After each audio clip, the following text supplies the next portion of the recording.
Et bonjour tout le monde, je suis très heureux de vous retrouver sur ma chaîne Steph Oliver. Alors nous allons parler d'un sujet là actuellement sur le Canada. Donc dans la dernière vidéo que j'ai faite, je vous en avais parlé vers la fin, nous allons parler sur le logement.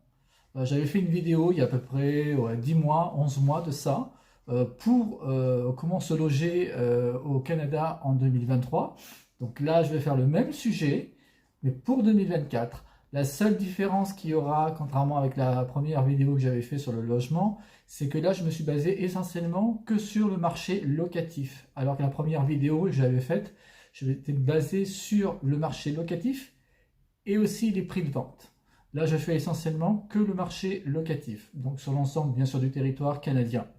Et aussi, je me suis basé aussi sur les chiffres de Statistique Canada, sur les derniers chiffres indicateurs concernant au niveau des logements abordables, qui est actuellement, le nombre de personnes en attente de logements abordables. Donc on va revoir ça, on va revoir un petit peu tout ça. Donc nous allons commencer par le Statistique Canada. Après, par la suite, en deuxième volet, on fera sur l'ensemble des provinces canadiennes. Donc, les prix de vente et de location entre 2023 et 2024 dans le neuf est demeuré dans certaines provinces, pas dans d'autres, mais dans certaines provinces, comme le Nouveau-Brunswick, ou vers du côté vers Terre-Neuve, c'est resté stable. Donc il n'y a pas eu d'augmentation ou plus. Alors, ce qui m'a un petit peu, en revanche, un petit peu pas chagriné, mais un petit peu, qui m'a un petit peu mis sur ma. J'étais retenu sur ça, c'est pour ça que je l'avais noté. Je me suis basé sur les expulsions au Canada. Ce nombre a augmenté de plus de 4% sur l'ensemble du territoire canadien. Et apparemment, c'est sous-estimé. Il y en aura peut-être beaucoup plus. Donc, des locataires canadiens. Donc, c'est quand même assez inquiétant. C'est peut-être pour ça qu'il y a une montée grandissante actuellement de personnes de sans-abri au Canada. Alors après, je me suis basé sur un autre thème au niveau de Statistique Canada, sur les listes d'attente qu'il y a de personnes au niveau des logements à des tarifs abordables. Donc, le nombre est estimé. C'est les chiffres de 2022. Je n'ai pas pu avoir ceux de 2023, ou alors peut-être qu'ils n'ont pas mis les chiffres actuellement sur le Statistique Canada. Le nombre est estimé à quasiment un peu plus de quasiment 15 millions de personnes dans une attente de logement. Alors, est-ce que c'est réellement ces chiffres-là, ou est-ce que c'est 15 millions de personnes qui ont déjà un logement abordable? Mais je pense que c'est plutôt en attente, parce qu'il précisait bien en attente. Donc c'est quand même assez inquiétant, le nombre de personnes en attente pour un logement abordable au Canada, peu importe la région du Canada, peu importe la province, c'est quand même assez inquiétant. Après, je me suis basé sur l'indice des prix dans le neuf, donc pas dans l'ancien, mais dans le neuf, en août 2024. Donc, sur certaines localités canadiennes, il y a eu une baisse dans le neuf au niveau des prix de vente, apparemment. Donc, il y a eu Calgary avec moins 0,4%. Il y a eu Sainte-Catherine-Niagara, donc ça c'est en Ontario, où il y a eu moins 0,3%. Et il y a eu des hausses dans la province de la Saskatchewan à Regina de 0,3%. Et à Oshawa, en Ontario, je ne sais pas si je prononce bien le nom de la ville, à 0,2%. Donc c'est quand même assez significatif un peu ce qui se passe dans le marché actuellement. Mais là, nous allons parler, en deuxième volet, du marché locatif sur l'ensemble du territoire canadien. Alors, j'ai eu quand même, contrairement il y a 10-11 mois que j'avais fait, au fur et à mesure que je faisais mes recherches sur certains sites de location de logements au Canada, comme renters.ca et kijiji.ca, je me suis aperçu, alors qu'il y a 10 mois, j'en avais trouvé énormément des annonces comme ça, dans les grandes municipalités, dans les grandes villes canadiennes, comme Vancouver, Toronto, mais surtout à Vancouver. Alors, je croise les doigts, j'espère que ce n'est pas enfin, comment dire ça, des fausses annonces que j'ai vues, mais enfin, au fur et à mesure que je regardais les pages, au fur et à mesure, j'en ai fait 6 ou 7 pages sur Vancouver, et je n'ai pas vu une seule annonce d'offre de logement en location à plus de 10 000 $. Alors qu'il y a 10 mois en arrière, j'en avais vu au moins une quinzaine d'annonces comme ça. Alors, peut-être que c'est une bonne nouvelle. Est-ce qu'il y aurait une baisse de l'immobilier dans cette ville, dans le marché locatif? J'espère. Donc, je vais vous dire un petit peu tout ça. Donc, nous allons commencer dans la province de l'Ontario. Alors, je me suis basé sur 4 municipalités. Donc, Toronto, voilà, on ne va pas changer. La ville de London, Ottawa et Thunder Bay. Donc, Toronto, pour un appartement, il faut compter au prix minimum entre 1 700 $ à 15 000 $. Donc là, à Toronto, ils sont plutôt toujours au-dessus de 10 000 pour les appartements. Et pour des maisons, il faut compter entre 2 100 $ à 11 300 $ par mois. Dans la ville de London, qui est située dans le sud-ouest de l'Ontario, où il y a une population à peu près un peu plus de 400 000 habitants, donc le prix minimum pour un appartement, c'est 1 250 $, un appartement avec une chambre séparée, à 4 130 $ pour 3-4 chambres. Pour les maisons, il faut compter entre 900 $ à 6 800 $, une maison avec 3-4 chambres. Voilà. Pour Ottawa, alors Ottawa, j'ai trouvé qu'il y avait que c'était stable au niveau des appartements, mais qu'il y avait une augmentation au niveau des maisons, au niveau des prix. Donc Ottawa, les prix minimum, c'est 1 500 $ à 5 800 $ maximum. Pour les maisons, il faut compter entre 1 200 $ à 7 750 $, alors que l'année dernière, on était à 6 800 $ pour une maison maximum. Donc il y a quand même une augmentation assez nette à Ottawa.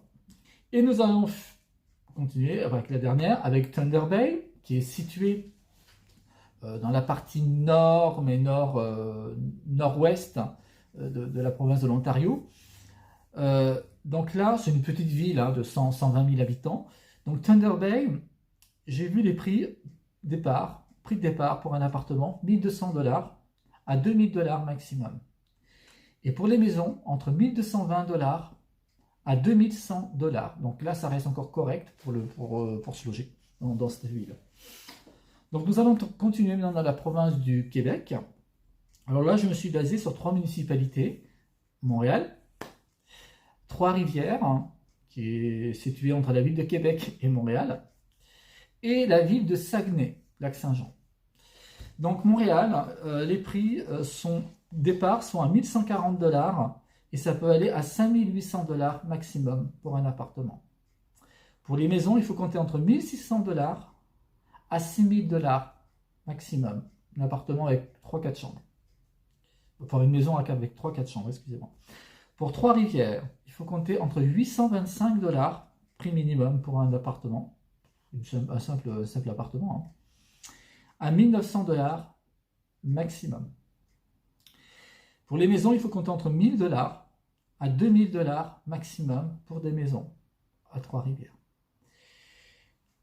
La ville de Saguenay, il faut compter entre 675 $, donc là ça reste encore vraiment très correct, à 1 500 $ maximum, 3-4 chambres. Il faut compter pour des maisons entre 1 200 $ à 3 500 $ pour des maisons à Saguenay. Donc là, Saguenay, je trouve qu'au niveau des maisons, ils sont un peu plus chers que contrairement avec Trois-Rivières, par exemple. Donc nous allons continuer dans la province de la Colombie-Britannique. Donc j'espère que vous êtes assis.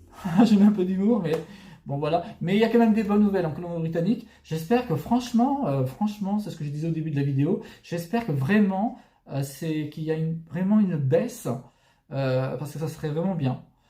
Donc voilà, je vous explique pour la Colombie-Britannique. Donc je me suis basé sur 4 municipalités en Colombie-Britannique, donc Vancouver, la ville de Nanaimo, Kamloops, qui est située dans la région du Fraser, et la petite ville de Penticton, qui est située à une dizaine de kilomètres de la frontière américaine et qui dépend de la région de la vallée de l'Okanagan, voilà, qui est située à peu près à 500 km de Vancouver. Donc la ville de Vancouver, prix de départ pour un appartement, 2300 $. C'est assez chaud. Jusqu'à 9800 $. C'est là où je vous disais tout à l'heure. 9800 $. Et j'ai fait 5-6 pages. Et je n'ai pas vu un simple appartement à plus de 10 000 $ durant ces 6 pages que j'ai consultées. Alors que l'année dernière, au bout de la troisième, j'avais déjà des quantités énormes à plus de 10 000. Donc c'est assez impressionnant l'année dernière.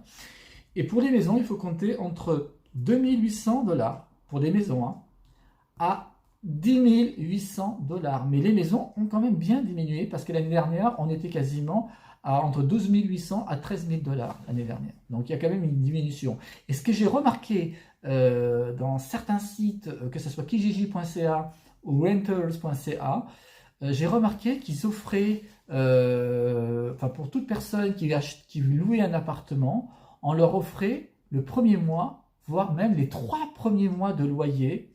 Donc vous voyez bien qu'il y a quand même une crise assez forte et assez tendue actuellement au Canada, dans les grandes villes. C'est assez inquiétant. Donc nous allons continuer, donc je reviens là sur la municipalité. Donc dans la ville de Nanaimo, qui est située sur l'île de Vancouver, qui est à peu près à 150 km de la ville de Victoria.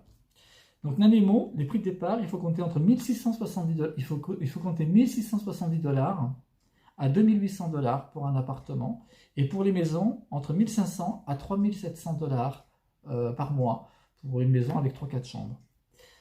Après, nous allons aller en direction de Kamloops, qui est une ville à peu près de 100 000 habitants, à peu près, qui est située dans la région du Fraser. Donc là, Kamloops, il faut compter entre 1650 $ à 2600 $ pour un appartement avec 3-4 chambres, et de 1700 $ à 4100 $ pour une maison avec 3-4 chambres. Voilà, donc je trouve, vers Kamloops, c'est quand même un peu plus cher, contrairement avec Nanaimo. Et nous allons terminer avec Penticton, donc qui est une petite ville de 60 000 habitants à peu près, qui est une très belle petite ville, qui est située sur le bord du lac Okanagan. Donc Penticton, prix de départ, il faut compter 1500 $ pour un appartement à 3000 $ maximum, et entre 1800 $ à 3200 $ maximum pour des maisons avec 3-4 chambres. Donc voilà pour la Colombie-Britannique. Nous allons continuer dans la province de l'Alberta, où j'ai mis 3 municipalités, donc les 2 principales villes, Calgary, Edmonton, et une autre petite municipalité qui est située entre Calgary et Edmonton, la petite ville de Red Deer. Donc, Calgary, il faut compter entre 1280 à 5200 $ pour un appartement, pour les appartements. Et pour des maisons, il faut compter entre 1800 $ à 4500 $ maximum. Alors après, je me suis focalisé sur les 4500 $. C'est un peu à la sortie du centre-ville de Calgary. D'accord ? Ensuite, dans la ville d'Edmonton, il faut compter entre 1140 $ à 5800 $ par mois pour des appartements, et de 900 $ à 5300 $ par mois pour les maisons à Edmonton. Donc à Edmonton, les prix des maisons sont un peu plus chers qu'à Calgary. Ensuite, nous avons Red Deer.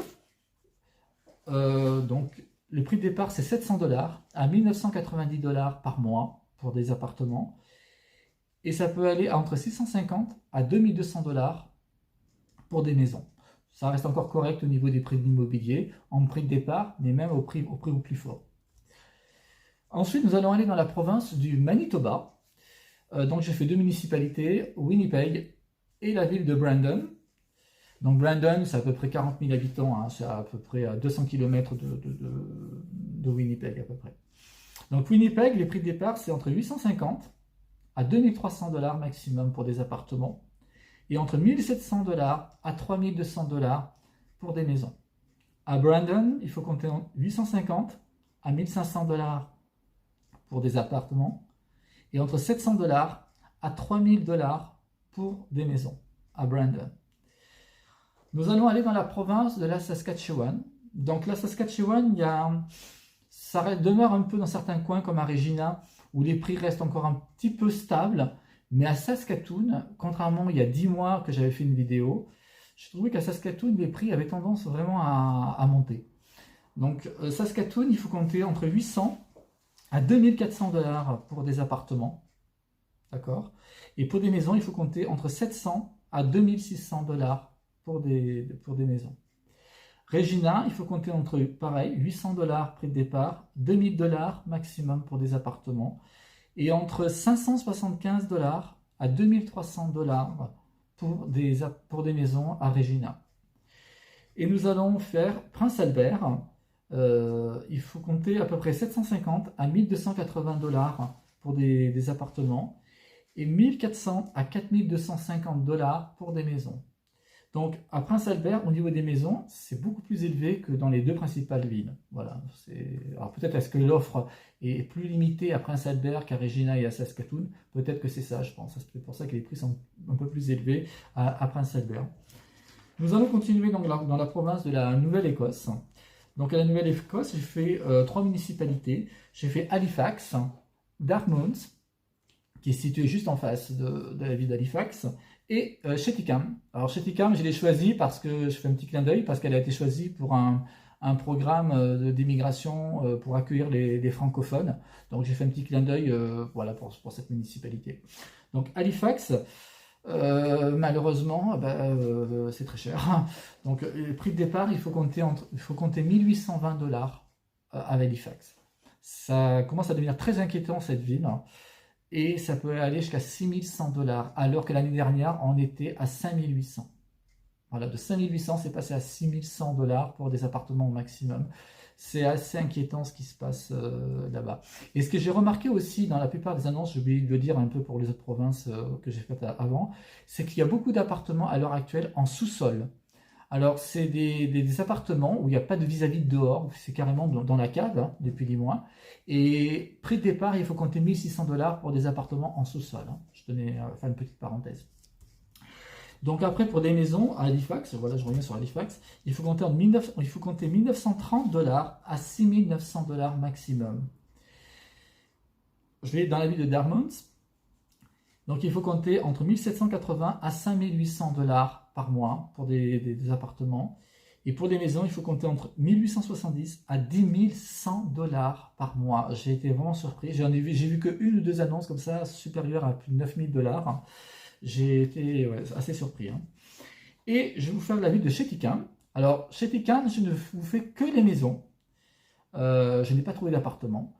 Que des maisons. Alors, c'est situé entre 1750 à 2500 dollars à Cheticamp pour des maisons. Voilà.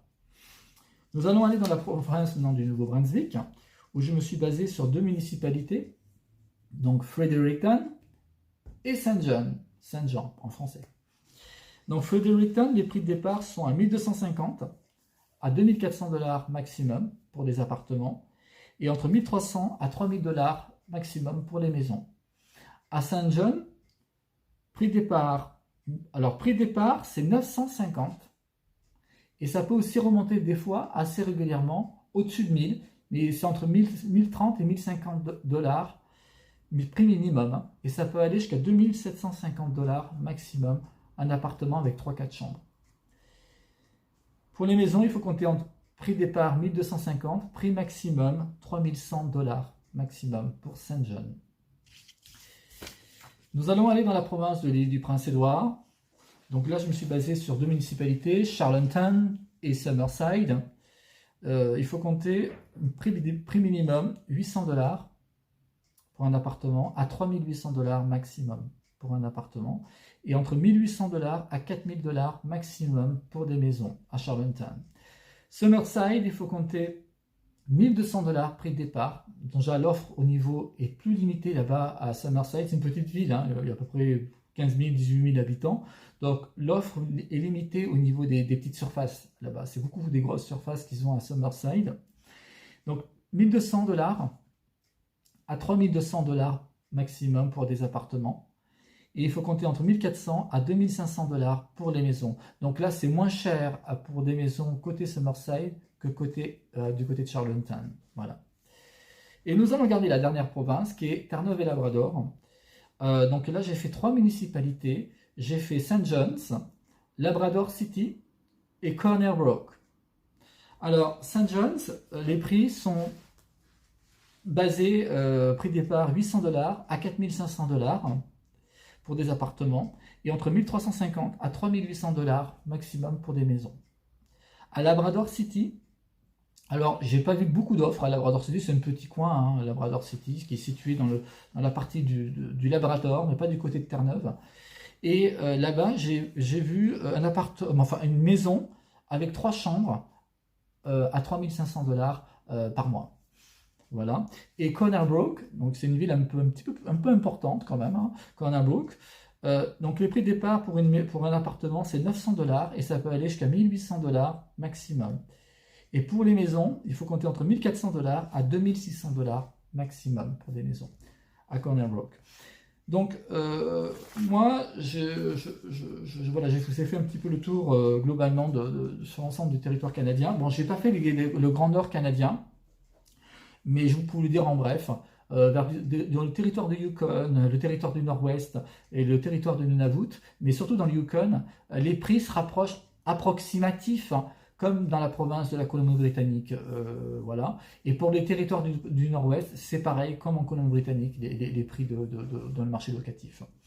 Donc, qu'est-ce qu'on devrait dire d'une année sur une autre? Il y a quand même, enfin, moi j'espère que c'est une petite légère amélioration qu'il y a dans certains coins du Canada. Vous voyez, à Vancouver, je reviens sur Vancouver, j'ai été très surpris. Je n'ai pas vu une annonce à plus de 10 000, à part une fois, juste comme ça pour une maison, mais je n'ai pas vu une annonce supérieure et largement supérieure, comme j'avais vu l'année dernière, à 15 000, à 18 000 $ l'année dernière. Et je n'ai pas vu ça. Donc peut-être qu'il y a réellement un changement qui est en train de s'opérer actuellement à Vancouver. J'espère que ça va durer, que ça va continuer encore un peu à baisser. Donc j'espère que tout ça, ça va s'arranger. Donc là, je vous ai fait parler d'un marché global concernant au niveau du marché locatif. Bon, je n'ai pas fait le marché de la vente, mais voilà, donc ça va peut-être faire une autre vidéo sur ça. Donc j'espère que cette vidéo vous a plu.